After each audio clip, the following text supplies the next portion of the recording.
പുതിയൊരു വീഡിയോയിലേക്ക് സ്വാഗതം. അപ്പൊ നമ്മൾ ഇന്ന് ചെയ്യാൻ പോകുന്നത് ഒരു കിടുക്കൻ ഐറ്റം ആണ്, പനീർ ബട്ടർ മസാല. പനീർ ബട്ടർ മസാല. നമുക്ക് അതിന് പനീർ മാത്രം വാങ്ങിച്ചാൽ മതി, ബാക്കിയുള്ള ഇൻഗ്രീഡിയൻസ് എല്ലാം മിക്കവാറും നമ്മുടെ വീട്ടിലുള്ളത് തന്നെയാണ്. അപ്പൊ നമുക്ക് പനീർ ബട്ടർ മസാല എങ്ങനെ ഉണ്ടാക്കുന്നത് നോക്കാം. പനീർ നമുക്ക് വീട്ടിൽ തന്നെ പാല് പിരിച്ചുണ്ടാക്കുകയാണെങ്കിലും ചെയ്യാം, അതാണ് ഏറ്റവും നല്ലത്. ഇപ്പൊ നമ്മൾ പനീർ വാങ്ങിച്ച പനീർ വെച്ചാണ് ചെയ്യുന്നത്. അപ്പൊ നമുക്ക് നേരെ വീഡിയോയിലോട്ട് പോവാം. പനീർ ബട്ടർ മസാലയ്ക്ക് നമ്മളിത് പനീർ ക്യൂബ്സ് ആയിട്ടുള്ള പനീറാണ് നമ്മൾ വാങ്ങിച്ചിരിക്കുന്നത്. പനീർ എടുത്തിട്ടുണ്ട്. അതുപോലെ തന്നെ ഇതിന് മസാലയ്ക്ക് അരയ്ക്കാൻ വേണ്ടിയിട്ട് നമ്മൾ ഇതൊരു 3 സവാള അരിഞ്ഞെടുത്തതാണ്. അതിൻ്റെ കൂട്ടത്തിൽ തന്നെ നമ്മളൊരു 3 വെളുത്തുള്ളി മാറ്റി വെച്ചിട്ടുണ്ട്. ഒരു 3 ടൊമാറ്റോ എടുത്തിട്ടുണ്ട്. പിന്നെ കുറച്ച് നമ്മൾ ഗ്രേവിക്ക് വേണ്ടിയിട്ടുള്ള ഐറ്റംസ് ആണ് ഇവിടെ എടുത്തിരിക്കുന്നത്. ഒരു 2 പച്ചമുളകും മല്ലിയിലയും അതുപോലെ തന്നെ വെളുത്തുള്ളി, പിന്നെ സവാള നന്നായിട്ട് ചോപ്പ് ചെയ്ത് വെച്ചിട്ടുണ്ട്. പിന്നെ നമ്മൾ ഇതിലേക്ക് ഇഞ്ചി ചോപ്പ് ചെയ്തിട്ടുണ്ട്. പിന്നെ നമ്മൾ ബട്ടറാണ്. ആദ്യം നമുക്ക് പനീർ നമുക്ക് സോട്ട് ചെയ്ത് ഒരു ചെറിയ രീതിയിൽ ഫ്രൈ ചെയ്തും എടുക്കാം, അല്ലാതെ ഡയറക്റ്റും പനീർ നമുക്ക് ആഡ് ചെയ്യാം. നമ്മൾ ആദ്യം തന്നെ ഈ പനീർ നമുക്കൊന്ന് സോട്ട് ചെയ്തെടുക്കാം. നമ്മൾ ബട്ടർ ഇട്ടിട്ടൊന്ന് നമുക്ക് പനീർ സോട്ട് ചെയ്തെടുക്കാം.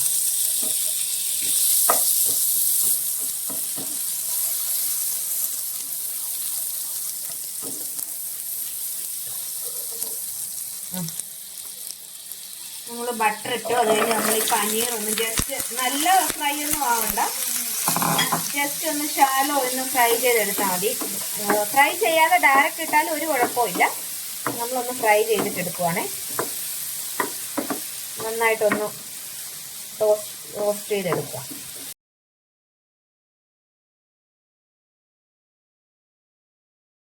പനീർ ജസ്റ്റ് ഒന്നൊരു ഗോൾഡൻ ബ്രൗൺ ആവുന്ന വരെ ഒന്ന് ജസ്റ്റ് ഒന്ന് ആയാൽ മതി. നമുക്കിത് ഒരു പാത്രത്തിലോട്ട് മാറ്റാം.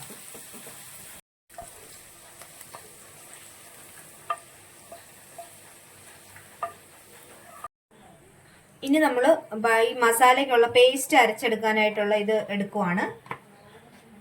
അപ്പൊ അതിലേക്കും നമ്മൾ കുറച്ച് ബട്ടർ അതിനകത്തുണ്ട്.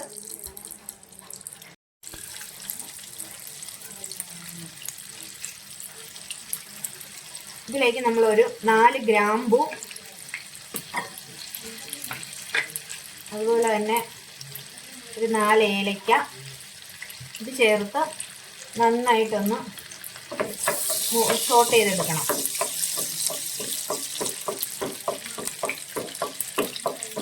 നമ്മളൊരു 3 അല്ലി വെളുത്തുള്ളിയും അതുപോലെ തന്നെ കുറച്ച് ഇഞ്ചിയും കൂടി ഒന്ന് സോട്ട് ചെയ്യുവാണ്.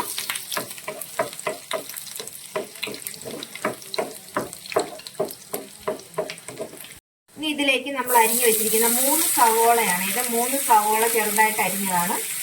3 സവാള ചെറുതായിട്ട് അരിഞ്ഞത് ചേർത്ത് കൊടുക്കുകയാണ്. നന്നായിട്ട് ഇത് വഴറ്റിയെടുക്കണം. നമുക്ക് പേസ്റ്റ് ആക്കാനുള്ള, അതുകൊണ്ട് സവാള ഇച്ചിരി നീളത്തിൽ അരിഞ്ഞാലോ എങ്ങനെ വേണേലും അവനവൻ്റെ ഉചിതം പോലെ അരിഞ്ഞെടുക്കാം. ഞാനിപ്പോൾ ചെറുതായിട്ടാണ് ചോപ്പ് ചെയ്തേക്കുന്നത്.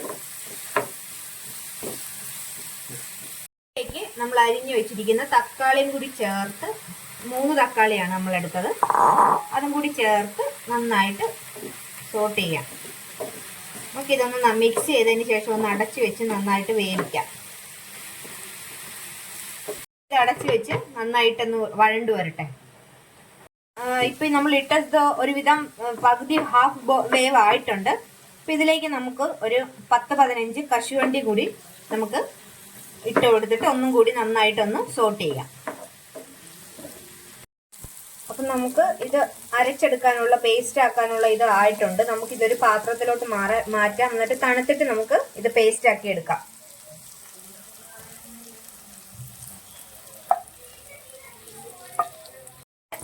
മസാല നമുക്ക് വഴറ്റിയെടുക്കാം.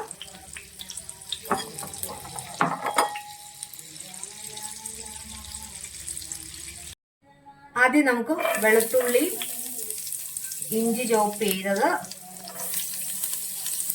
പച്ചമുളകും കൂടിയിട്ട് നന്നായിട്ടൊന്ന് സോട്ട് ചെയ്യാം.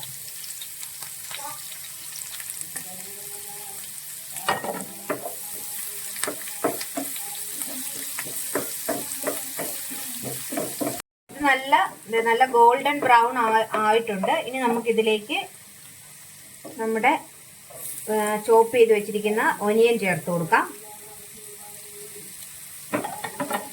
നന്നായിട്ട് സോട്ട് ചെയ്യണം.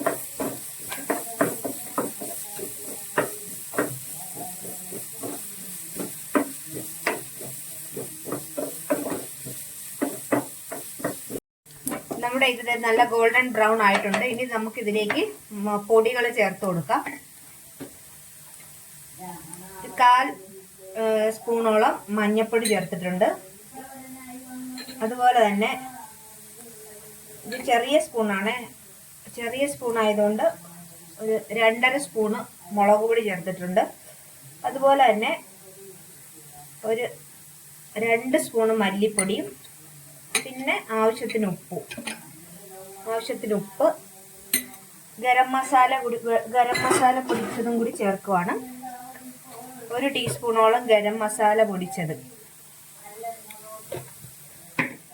അതുപോലെ തന്നെ പെരിഞ്ജീരകം പൊടിച്ചതും കൂടി നമ്മളൊരു ചെറിയ സ്പൂണിന് ഇടുവാണ്. ഇത്ര മസാലയാണ് നമ്മൾ ചേർക്കുന്നത്. ആവശ്യത്തിന് ഉപ്പും എല്ലാം ചേർത്തിട്ടുണ്ട്. ഇനി നമുക്കിത് നന്നായിട്ടൊന്ന് സോട്ട് ചെയ്യാം.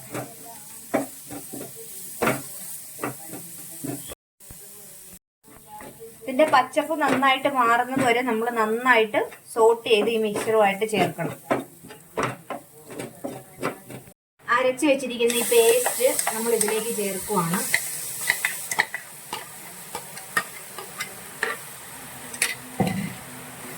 ഇത് നമ്മുടെ മസാലയും കൂടി നന്നായിട്ട് യോജിപ്പിക്കണം.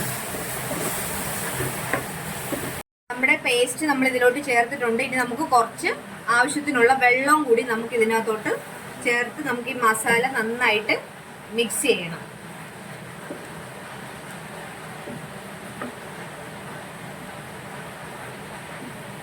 നന്നായിട്ട് തിളച്ചിട്ടുണ്ട്. നമുക്കിതിലേക്ക് കുറച്ച് ഫ്രഷ് ക്രീമാണ്. ഫ്രഷ് ക്രീം ഇല്ലെങ്കിലും കുഴപ്പമില്ല. ഫ്രഷ് ക്രീം ഉള്ളതുകൊണ്ട് നമ്മൾ ഇച്ചിരി ഫ്രഷ് ക്രീം ചേർക്കുവാണ്. ഈ ഫ്രഷ് ക്രീം ചേർത്ത് ആ ഫ്രഷ് ക്രീം ഒന്ന് നന്നായിട്ട് ഇതുമായിട്ടൊന്ന് യോജിപ്പിക്കണം.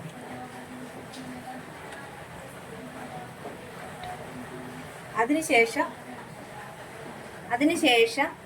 നമ്മൾ ഈ വറുത്ത് വെച്ചിരിക്കുന്ന നമ്മുടെ പനീർ ഇതിനകത്തോട്ട് ചേർത്ത് കൊടുക്കുവാണ്.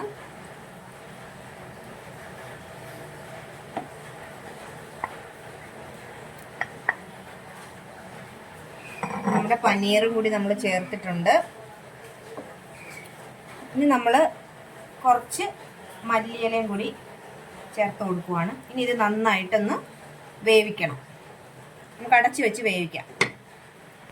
നമ്മുടെ ആ ഗ്രേവി നന്നായിട്ട് തിളച്ചിട്ടുണ്ട്. ഇനി നമുക്ക് കുറച്ച് ബട്ടറും കൂടി ഇതിൻ്റെ അകത്തോട്ട് നമ്മൾ ഇട്ട് കൊടുക്കുവാണ്. നമ്മുടെ പനീർ ബട്ടർ മസാല ഇവിടെ റെഡി ആയിട്ടുണ്ട്.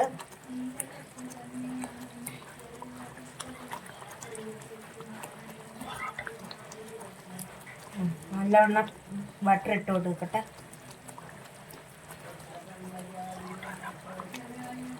ഇത് നമുക്ക് പൊറോട്ടയുടെയോ ചപ്പാത്തിയുടെയോ ഒക്കെ കൂടെ കഴിക്കാനായിട്ട് നല്ല ടേസ്റ്റാണ്. വെജിറ്റേറിയൻസിന് നോൺ വെജ് കഴിക്കാത്തവർക്ക് നല്ല ഇഷ്ടമാകും. എന്തായാലും നമ്മൾ ബട്ടർ ഇട്ടിട്ടുണ്ട്. ഇനി നമുക്ക് കുറച്ച് ക്രീമും കൂടി നമ്മൾ ചേർക്കുവാണ്.